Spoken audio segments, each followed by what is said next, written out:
Friends, welcome back to my YouTube channel. ನಾನು ನಿಮ್ಮ ಸುಮಾ. ಇವತ್ತು ಲಾಗ್ನ ಬೆಳಗ್ಗೆಯಿಂದ ಶುರು ಮಾಡ್ತಾ ಇದ್ದೀನಿ. ಇವತ್ತು 3ನೇ ಕಾರ್ತಿಕ್ ಸೋಮವಾರ. ಬೆಳಗ್ಗೆ ಎದ್ದು ಮನೆ ಕೆಲಸ ಎಲ್ಲ ಮುಗಿಸಿ ನಾನು ಕೂಡ ಸ್ನಾನ ಮುಗಿಸ್ಕೊಂಡು ಬಂದೆ. ದೇವ್ರ ಸಾಮಾನೆಲ್ಲ ತೊಳೆದು ದೇವ್ರ ಮನೆನ ಕ್ಲೀನ್ ಮಾಡಿ ಎಲ್ಲನೂ ನೀಟಾಗಿ ಜೋಡಿಸಿ ಪೂಜೆಗೆ ರೆಡಿ ಮಾಡ್ಕೊಂಡಿದ್ದೀನಿ.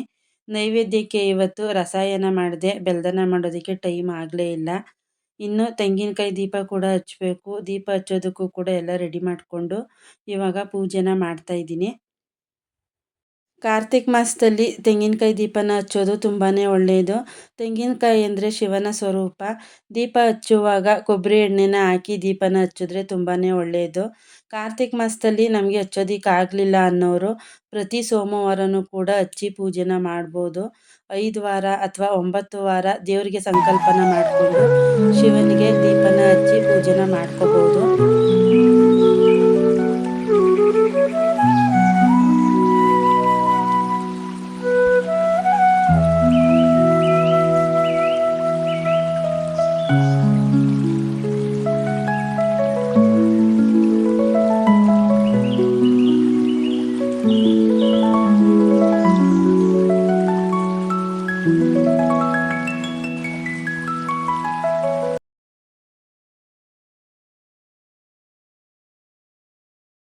ಮನೆಯಲ್ಲಿ ಪೂಜೆ ಎಲ್ಲ ಮುಗಿಸಿದ್ದಾಯಿತು. ಇವತ್ತು ಸೋಮವಾರ, ಕನಕದಾಸರ ಜಯಂತಿ.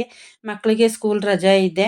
ಅವರನ್ನು ಕೂಡ ದೇವಸ್ಥಾನಕ್ಕೆ ಕರ್ಕೋಗಿದ್ದು ಬರೋಣ ಅಂತ ಹೇಳಿ ಮಕ್ಕಳನ್ನ ಕರ್ಕೊಂಡು ಮನೆ ಹತ್ರ ಇರೋ ಮಾದೇಶ್ವರನ ದೇವಸ್ಥಾನಕ್ಕೆ ಹೋಗ್ತಾ ಇದ್ದೀನಿ.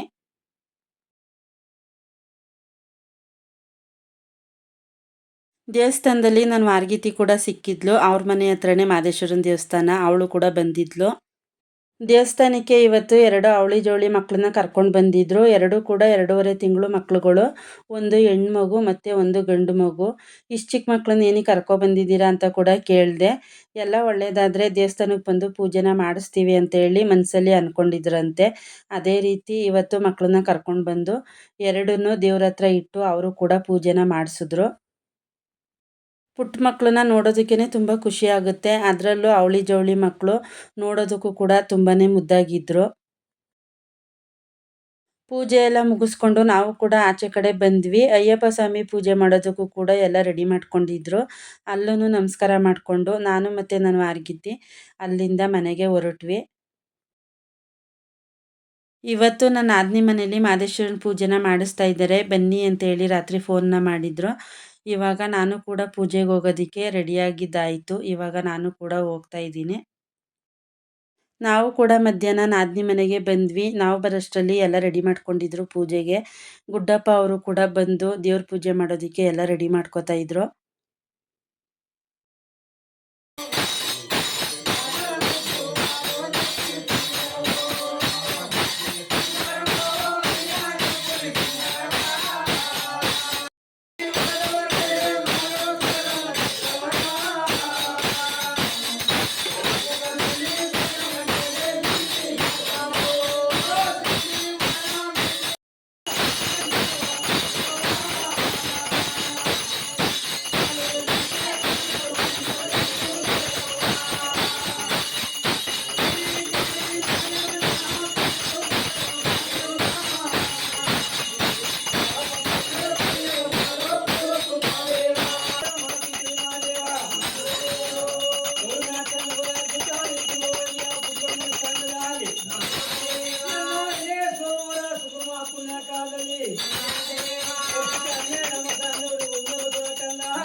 ಪೂಜೆ ಎಲ್ಲ ತುಂಬಾ ಚೆನ್ನಾಗಿ ಆಯಿತು. ಗುಡ್ಡಪ್ಪ ಅವರು ದೇವ್ರ ಪದಗಳನ್ನ ತುಂಬಾ ಚೆನ್ನಾಗಿ ಆಡ್ತಾಯಿದ್ರು. ಕೇಳ್ತಾ ಇದ್ರೆ ಇನ್ನೂ ಕೇಳ್ತಾನೆ ಇರಬೇಕು ಅನ್ನಿಸ್ತಿತ್ತು.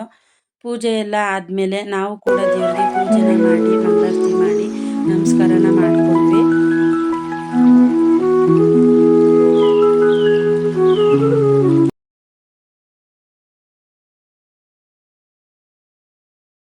ಪೂಜೆ ಎಲ್ಲ ಆದಮೇಲೆ ನಾವು ಕೂಡ ಆಚೆ ಕಡೆ ಕೂತಿದ್ವಿ. ಇನ್ನು ಪೂಜೆಗಿಳಿರೋ ಜನ ಎಲ್ಲ ಬರೋದಕ್ಕೆ ಶುರು ಮಾಡಿದ್ರು.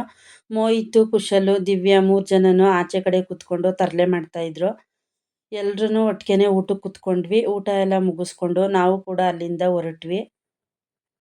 ಇದಾಗಿತ್ತು ನನ್ನ ಇವತ್ತಿನ ವ್ಲಾಗ್. ಯಾರು ನನ್ನ ಚಾನಲ್ನ ಸಬ್ಸ್ಕ್ರೈಬ್ ಮಾಡ್ಕೊಂಡಿಲ್ಲ, ಸೈಡಲ್ಲಿ ಬರೋ ಬೆಲ್ ಬಟನ್ನ ಪ್ರೆಸ್ ಮಾಡಿ ಚಾನಲ್ನ ಸಬ್ಸ್ಕ್ರೈಬ್ ಮಾಡ್ಕೊಳ್ಳಿ. ನಾನು ಮಾಡೋ ವಿಡಿಯೋ ನಿಮಗೆ ಇಷ್ಟ ಆದರೆ ಲೈಕ್ ಮಾಡಿ, ಕಾಮೆಂಟ್ ಮಾಡಿ, ನಿಮ್ಮ ಫ್ರೆಂಡ್ಸ್ ಎಲ್ರಿಗೂ ಶೇರ್ ಮಾಡಿ.